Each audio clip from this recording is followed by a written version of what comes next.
Seorang wanita diikat di tiang listrik di kawasan Pasar Segiri, Samarinda setelah diduga mencuri sayur milik pedagang.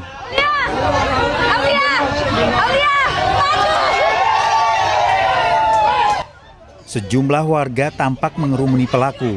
Seorang pedagang yang diduga kesal karena dagangannya sering hilang bahkan sempat memukul wanita ini. Wanita ini diduga sudah berulang kali melakukan pencurian sehingga menjadi sasaran pengawasan para pedagang.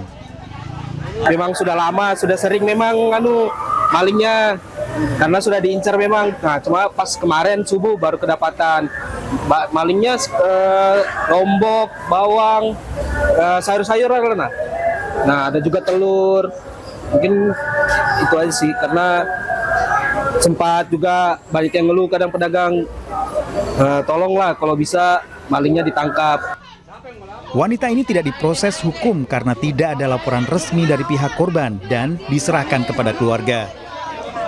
Sampai saat sekarang ini, di Polsek Samarinda Ulu belum menerima laporan dari korban ataupun dari pihak-pihak terkait untuk melaporkan kejadian tersebut. Ya.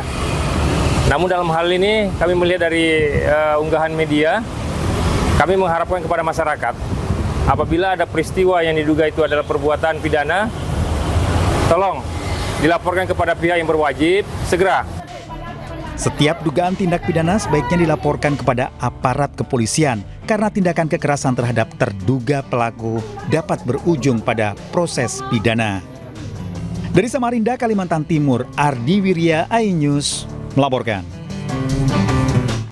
Pemirsa, polisi melakukan olah TKP ulang untuk mengungkap misteri kematian Sumarna, Satpam BUMN Perum Jasa Tirta II Jatiluhur. Petugas juga mengerahkan anjing pelacak K9 guna menelusuri jejak pelaku dan korban.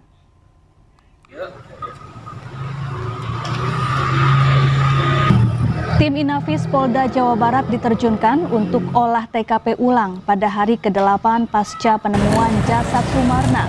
Security yang ditemukan tewas terborgol. Pemeriksaan difokuskan di Pos Satpam Bendungan Tanggul Kayat, tempat korban terakhir bertugas hingga lokasi ditemukannya jasad korban di tepi Waduk Jatiluhur. Dalam penyelidikan ini, Polda Jawa Barat juga menerjunkan anjing pelacak K9 untuk menelusuri jejak pelaku dan korban. Sementara pihak keluarga berharap polisi segera mengungkap kasus tersebut dan menangkap pelaku. Yang saya lihat masih ada beberapa masyarakat yang ketakutan memberikan informasi. Nah, ketakutan ini hanya sebatas ya masyarakat mungkin masih takut dengan suasana kantor polisi. Akhirnya saya datang ke sini memberikan gambaran kepada masyarakat. Alhamdulillah warga-warga dapat gambaran seperti itu. Kami berkomunikasi, informasi ada motif. Sebelumnya, seorang satpam objek vital Waduk Jatiluhur ditemukan tewas di tepi danau Waduk Jatiluhur, Purwakarta, Jawa Barat. Diduga korban tewas dibunuh karena tangan diborgol dan dibuang ke dalam waduk. Korban diketahui sempat menegur sekelompok pemuda yang hendak melakukan aksi vandalisme di area waduk.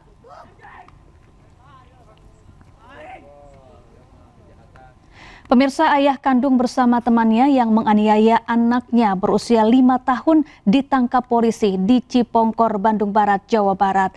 Aksi kekerasan direkam salah satu pelaku.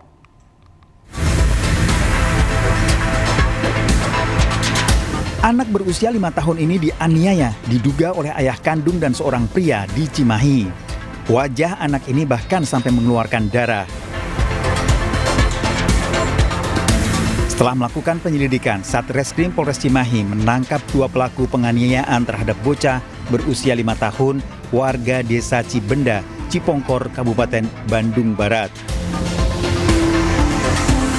Ayah kandung korban dan teman pelaku yang merekam aksi penganiayaan kurang dari 24 jam di 2 lokasi berbeda di Desa Citasih, Cipongkor. Keduanya kini resmi ditahan untuk menjalani proses hukum. Sementara itu, kondisi korban saat ini terus mendapat pendampingan dari polisi, dinas sosial, serta tim trauma healing agar segera pulih secara fisik maupun psikologis. Ayah kandungnya itu memang melakukan penganiayaan tersebut untuk mendapatkan simpati atau empati dari ibu korban, yang mana mereka telah lama berpisah. Mereka menikah secara sirih pada tahun 2020 dan berpisah pada tahun 2022. Setelah itu ibunya sempat merantau menjadi pekerja di luar negeri, dan setelah itu mereka berpisah. Penganiayaan terhadap anak laki-laki berusia 5 tahun di Cimahi memicu kecaman publik. Korban menerima kekerasan fisik berupa pukulan, tarikan pada rambut, hingga wajahnya yang berlumuran darah. Peristiwa ini terjadi saat anak dipaksa pulang oleh sang ayah meski menolak. Korban mengalami luka pada pipi, paha, kepala, serta hidung yang mengeluarkan darah. Kejadian kemarin tuh anak saya tuh nggak mau pulang, udah dipaksa sama ayahnya sendiri. Apa aja tuh? Bagian pipi, paha, sama ini dijembak kepala. Kalau yang berdarah bagian apa teh? Bagian hidung. Pelaku kerap melakukan kekerasan fisik baik kepada ibu korban maupun anaknya. Kedua tersangka terancam hukuman 4 tahun 6 bulan penjara. Dari Bandung Barat, Jawa Barat, Yuwono iNews melaporkan. Seorang guru madrasah aliyah di Jakarta diduga sering merayu sejumlah siswi melalui pesan singkat dan kerap meminta panggilan video. Guru tersebut kini dinonaktifkan pihak sekolah usai para siswi melaporkan pelecehan yang dialaminya.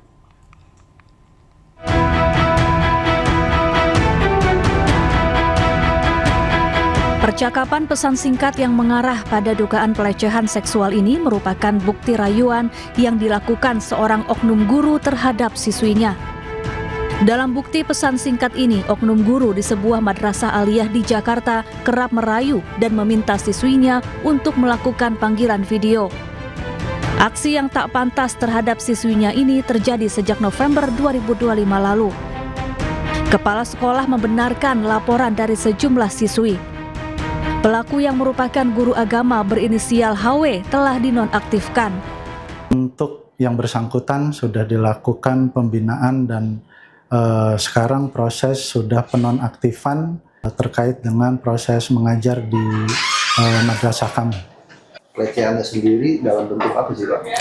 Yang sudah terkonfirmasi adalah terkait dengan chat kepada siswi.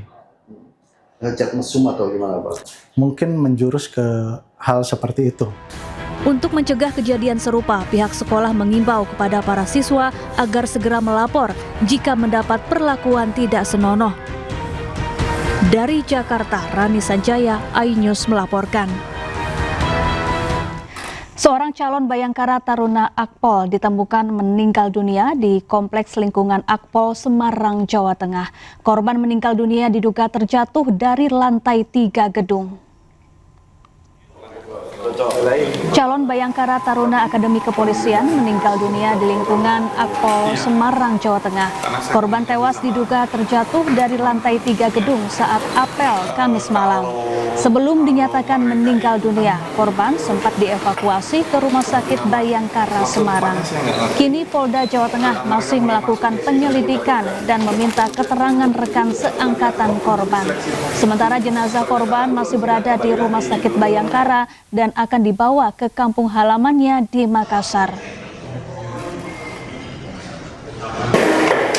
Saat ini petugas kami sedang melakukan penyelidikan, tentu saja dengan menggali keterangan teman-temannya yang menemukan, yang tahu sebelumnya, yang kemudian berinteraksi dengan korban. Pemirsa, awasi selalu anak Anda. Lagi-lagi seorang siswa SMP tewas tenggelam di aliran Sungai Ciliwung, Jagakarsa, Jakarta Selatan. Korban terbawa arus saat berenang bersama teman-temannya. Temu ada di pinggir dekat dari sini. Setelah pencarian sejak dinyatakan hilang pada hari Kamis, jasad Jafran Ramadan berusia 14 tahun akhirnya ditemukan kemarin siang.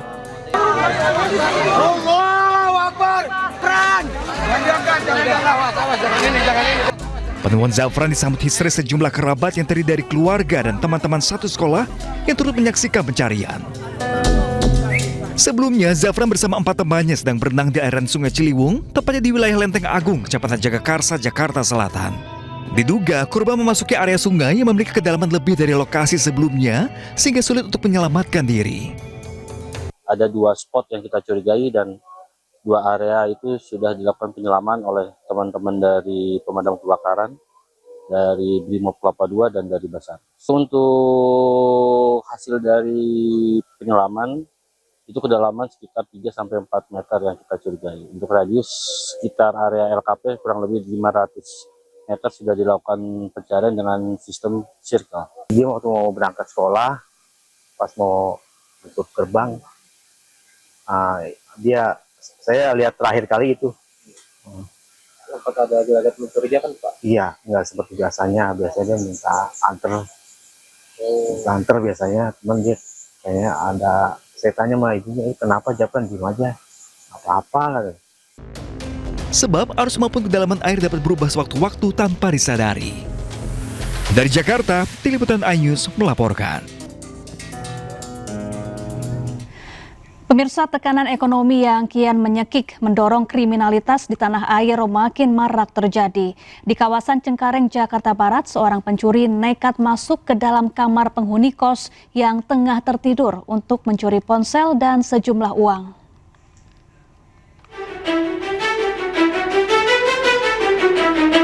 Aksi pelaku pencurian yang diduga adalah perempuan masuk ke rumah kos Jalan Merah Delima, Cengkareng, Jakarta Barat terekam kamera pengawas. Pelaku dengan leluasa masuk melalui pintu depannya tidak terkunci dan berhasil membawa ponsel dan uang tunai milik seorang penghuni yang sedang tertidur pulas. Pelaku dengan leluasa masuk melalui pintu depannya tidak terkunci, berhasil membawa ponsel dan uang tunai milik seorang penghuni yang sedang tertidur pulas. Sementara di Kelapa Gading, Jakarta Utara, tepatnya di Jalan Wira Pertiwi, Pegangsaan 2, sebuah rumah jadi sasaran pencurian motor. 2 pelaku beraksi siang hari, nekat masuk ke halaman rumah dan langsung mematahkan stang motor yang diincarnya. Meski sempat panik lari, digonggong suara anjing hewan peliharaan korban, serta mengurungkan niatnya, para pelaku kembali masuk ke dalam dan berhasil mencuri motor. Dari